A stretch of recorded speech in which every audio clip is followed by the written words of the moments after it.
Se pretende apoiar nosso canal e ajudar na geração contínua de conteúdo para você, é fácil. Basta visitar o link da lojinha na descrição sempre que precisar comprar algum produto. Com esse gesto simples, você estará oferecendo um apoio valioso. Às vezes eu fico impressionado de ver como falta sentido para a vida. E o que é o sentido da vida, minha gente? É aquilo que dá amarra, né? Que dá liga. É aquilo que faz a gente todos os dias ter vontade de levantar, de viver, porque um sentido está costurando a gente por dentro. E o sentido da vida, na vida do cristão, é um sentido diretamente ligado a Jesus. Eu aprendo com Ele o tempo todo. Eu vivo com Ele a minha experiência de ser quem eu sou, de me equilibrar, né?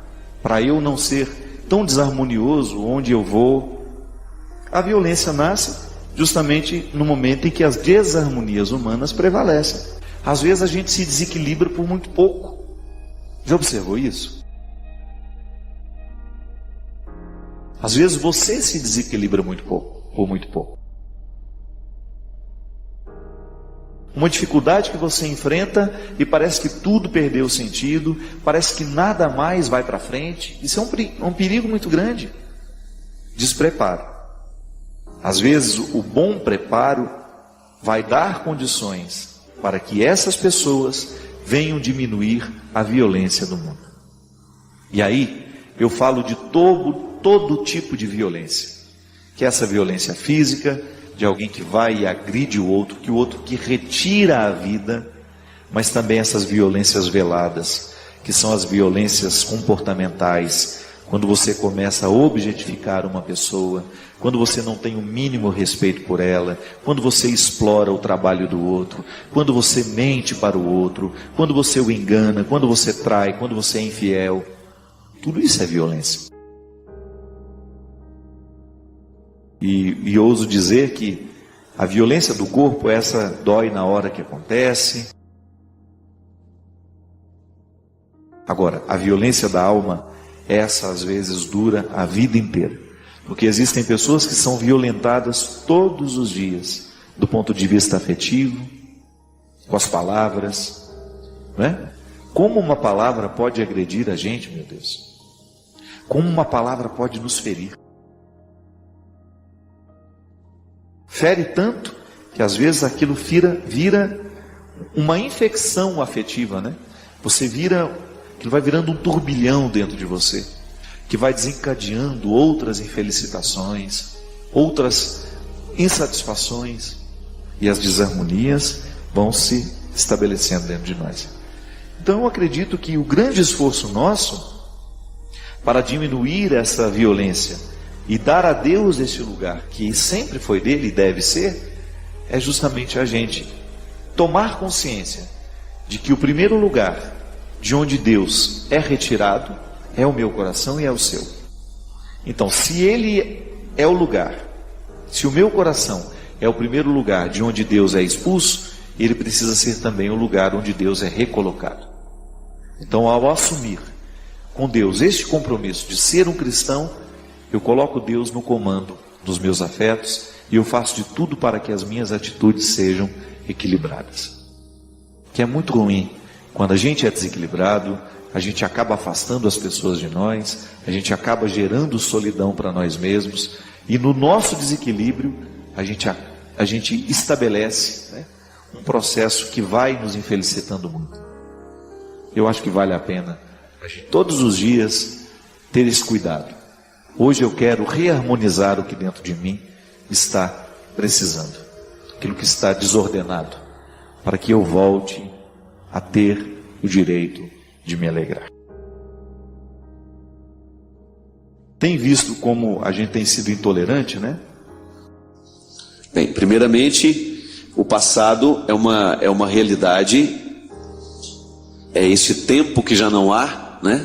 Porque você não tem como voltar nele, você não tem como mais resgatá-lo, mas que de alguma maneira está vivo dentro de nós.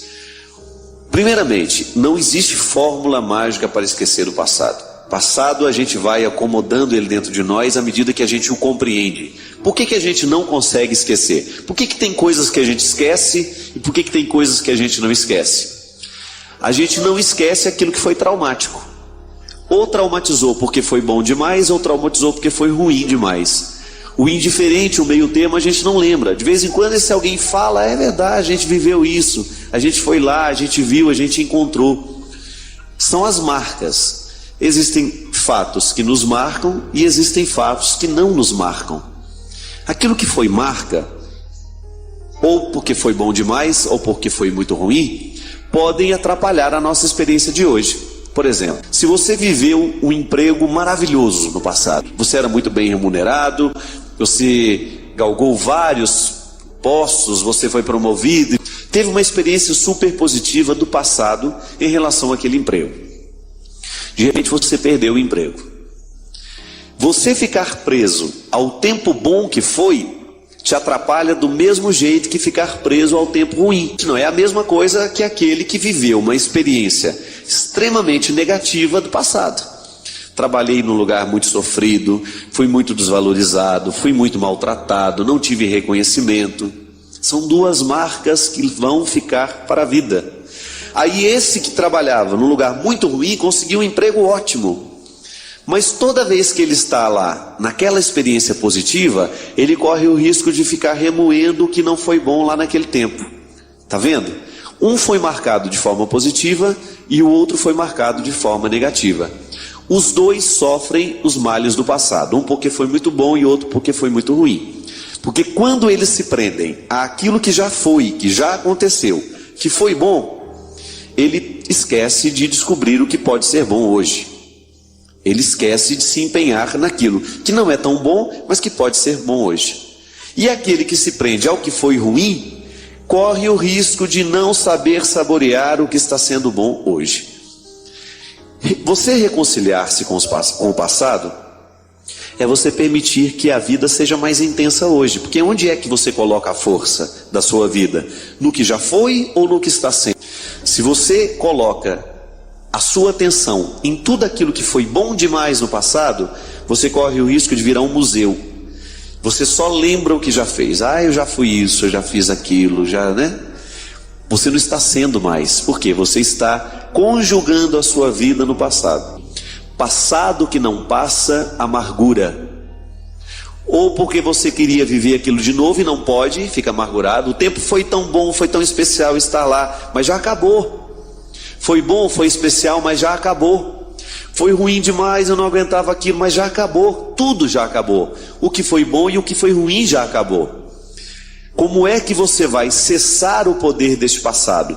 Abrindo os olhos para aquilo que está sendo o presente. E viver bem o presente também consiste em abrir algumas portinhas já para esse futuro. Porque você vivendo bem o presente, você está preparando bem o seu futuro.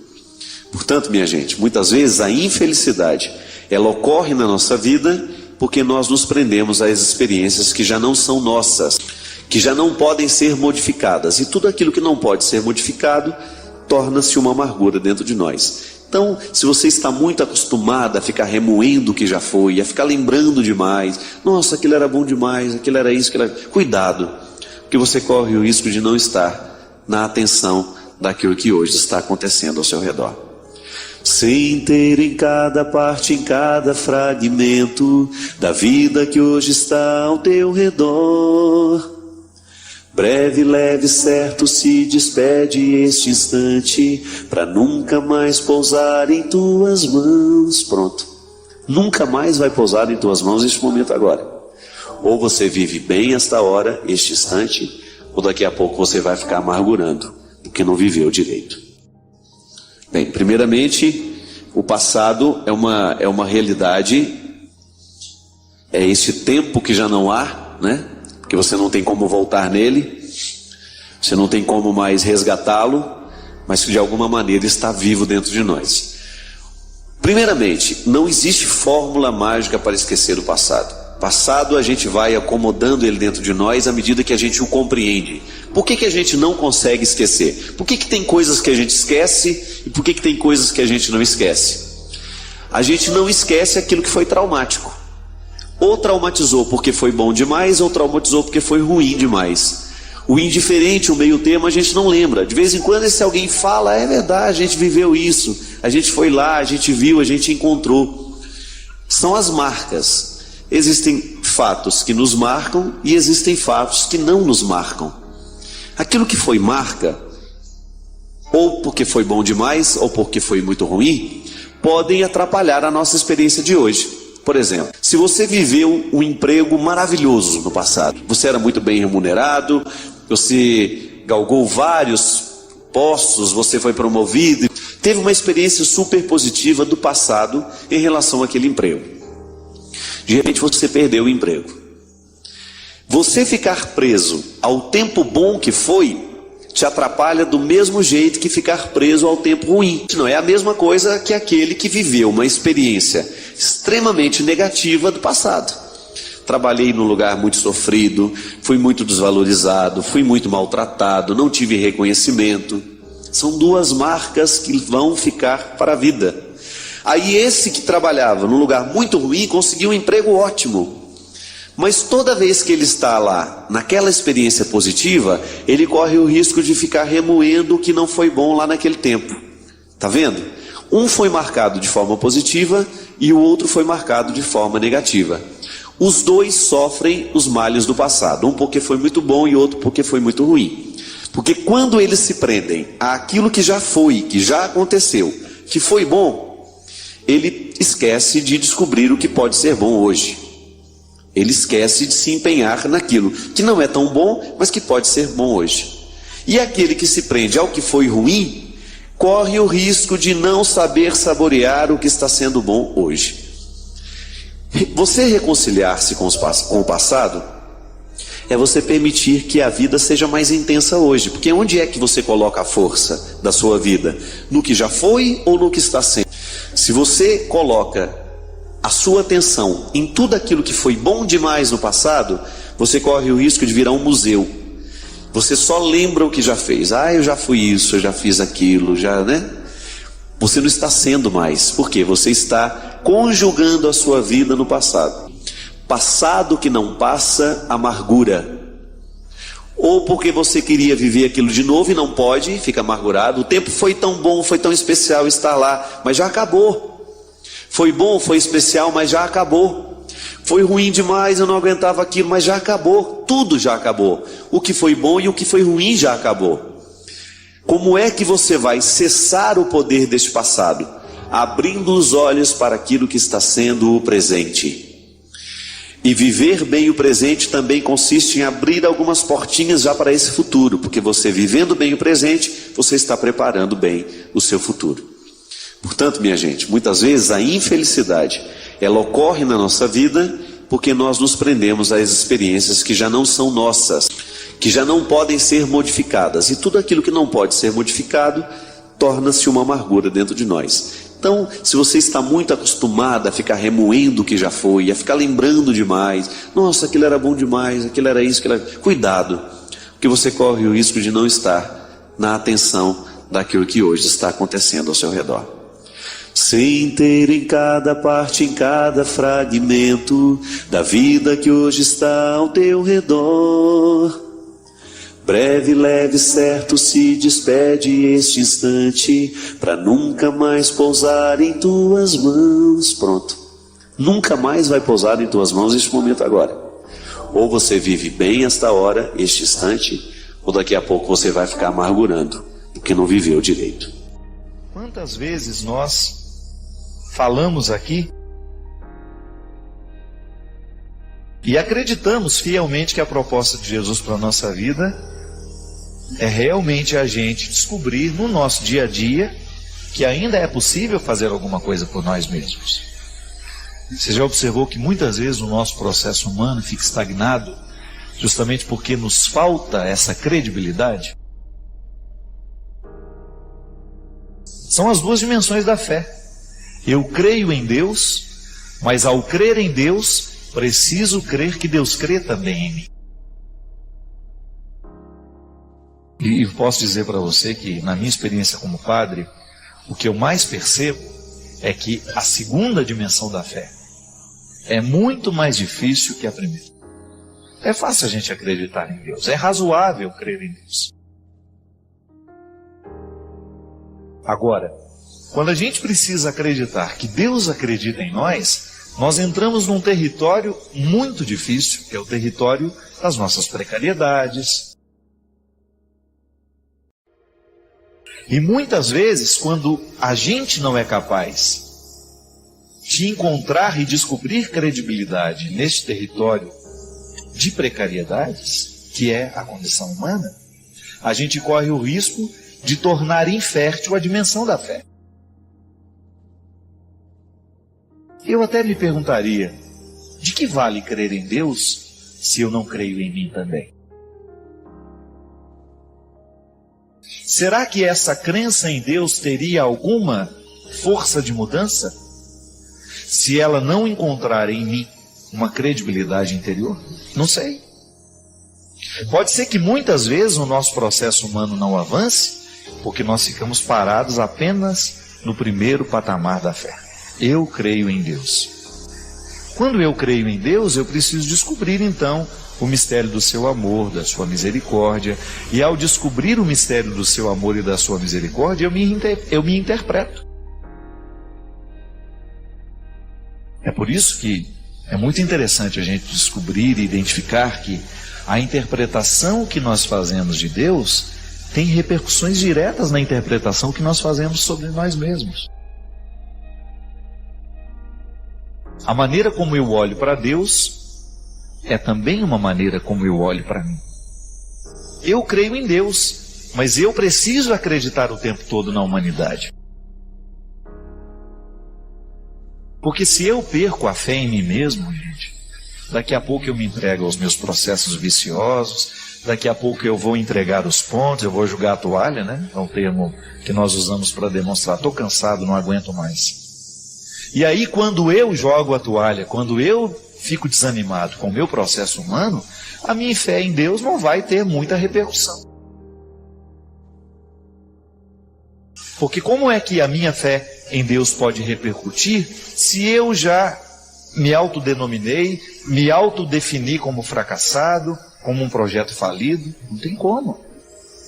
É por isso que, na experiência de acreditar em Deus, nós assumimos um compromisso de acreditar em nós também. Porque eu sei que, embora eu seja frágil, eu seja miserável, eu posso contar com a graça de Deus. E contar com a graça de Deus é muito concreto, isso não é uma conversa fiada. Eu vejo no meu dia a dia esta ação da graça de um Deus que não desanima de mim. E é por isso que nós temos dentro do Evangelho parábolas lindíssimas que nos mostram Deus indo procurar o fraco. Você tem ali no Evangelho de Mateus, no Evangelho de João, no Evangelho de Marcos. Em todos os evangelhos você encontra. Em alguns momentos, a misericórdia é o tema central, no segmento de alguns capítulos. Aí você tem a história da ovelha perdida, que pode parecer uma insanidade. É uma insanidade isso.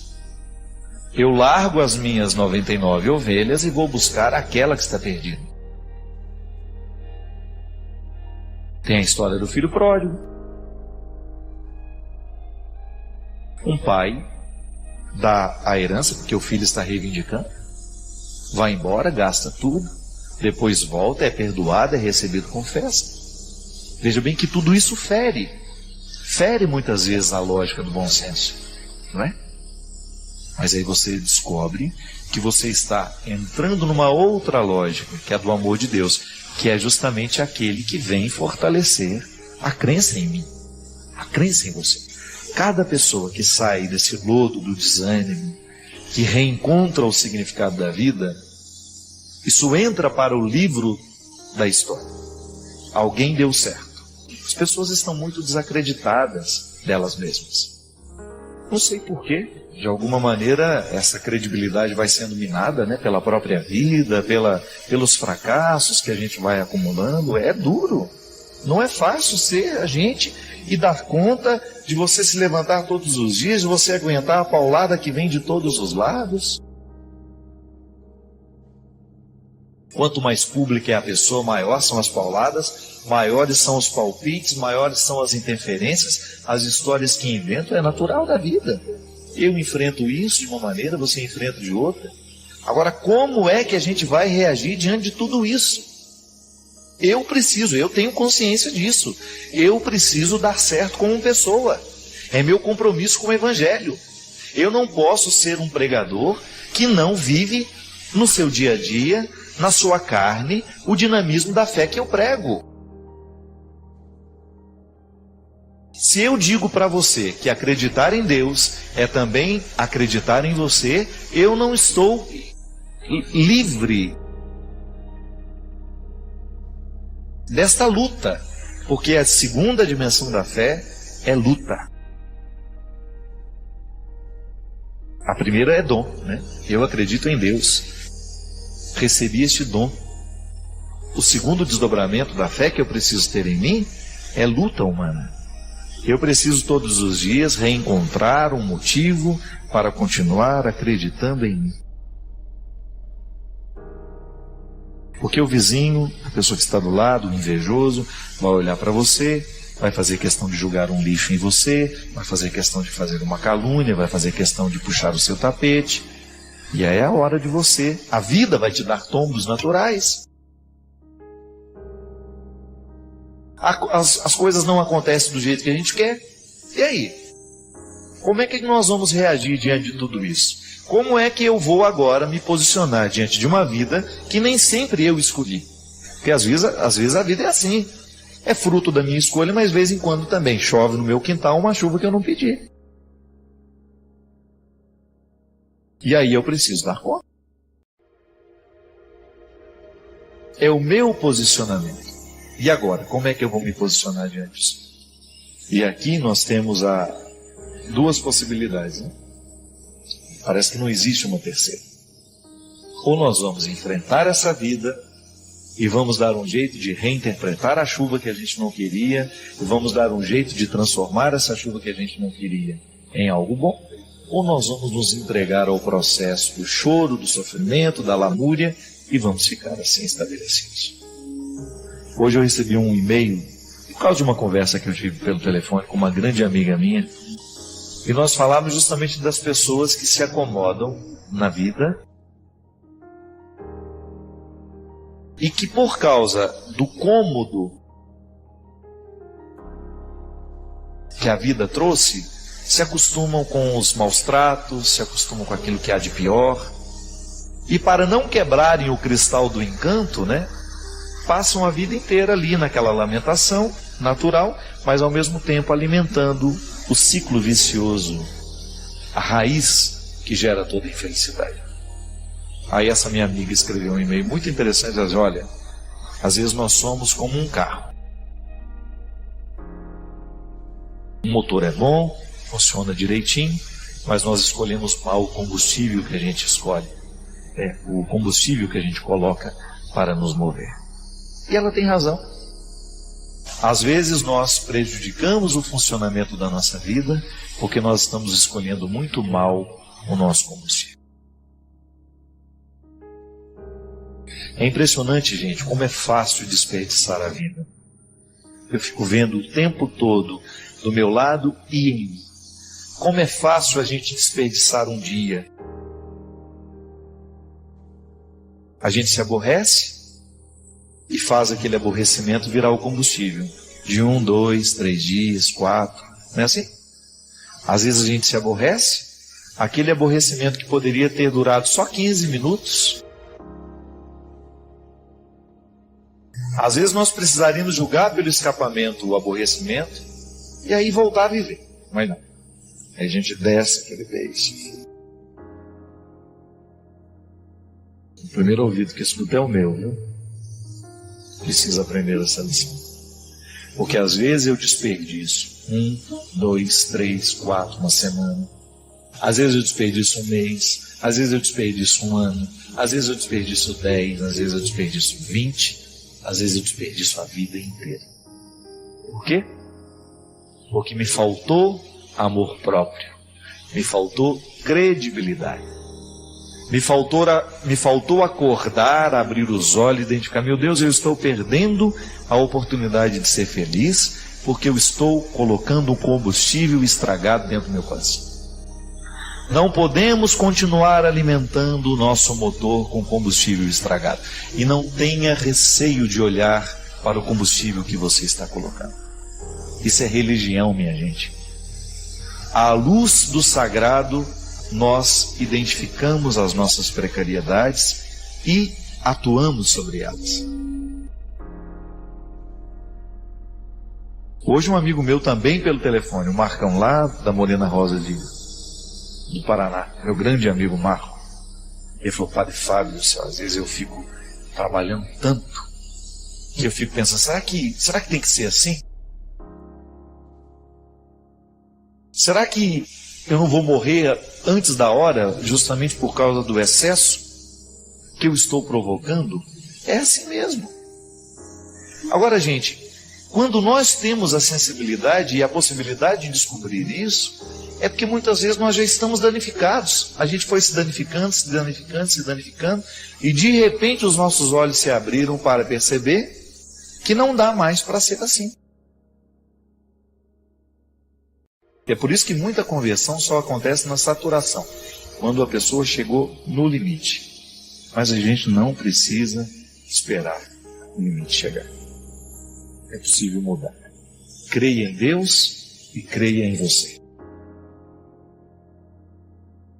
E a partir desses dois pilares de fé, nós podemos estabelecer uma vida nova, um compromisso novo, um novo tempo, um novo mundo. Senhor, nós vos rogamos humildemente por todos que ouviram esta mensagem.